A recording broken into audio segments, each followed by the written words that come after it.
Non, mais je le dis. Voilà, je précise. Parce que les enfants sont tous sensibles.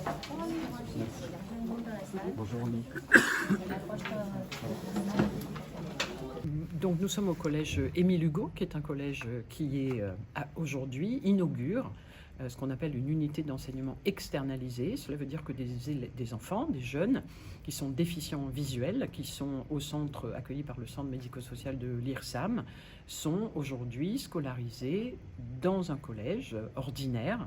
Donc ils ont un accompagnement personnalisé, un parcours qui est adapté bien sûr à leurs besoins, avec une salle où des éducateurs de l'IRSAM les font travailler. Et puis ils ont des moments qu'ils partagent avec les élèves du collège, la cantine, certains cours, la chorale.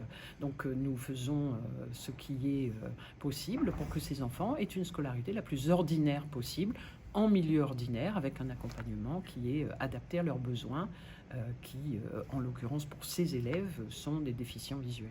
Nous avons dans l'Académie de la Réunion, à cette rentrée, une cinquantaine, plus de 50, 53 unités d'enseignement externalisées qui nous permettent, c'est un partenariat avec le département ou la région, selon qu'il s'agisse d'un collège ou d'un lycée, avec l'ARS, qui est un partenaire très important, avec les centres médico-sociaux, avec bien sûr les établissements de l'éducation nationale où les équipes sont prêtes à accueillir des élèves dans ces conditions-là. Ces partenariats nous permettent d'accueillir de plus en plus d'enfants qui sont dans les centres médico-sociaux. Ils peuvent avoir cette scolarité la plus ordinaire possible et nous voulons développer encore, puisque nous avons un objectif de 80% de scolarisation de ces enfants, objectif que nous atteignons aujourd'hui à peine, puisque nous sommes à 41%.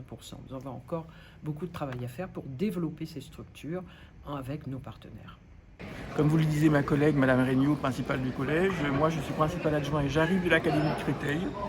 Et donc j'ai le plaisir effectivement de découvrir un établissement qui est pleinement investi et pleinement impliqué dans l'école, dans la mise en œuvre de l'école inclusive.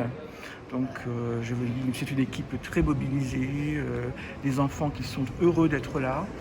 Et j'espère aussi moi pouvoir contribuer à mon niveau à la mise en œuvre de cette école inclusive ici au collège Émile Hugo. Voilà. Et puis cette cérémonie, cette inauguration a été vraiment un moment important. Avec un point d'orgue bien évidemment, c'était le chant, la chorale. Voilà.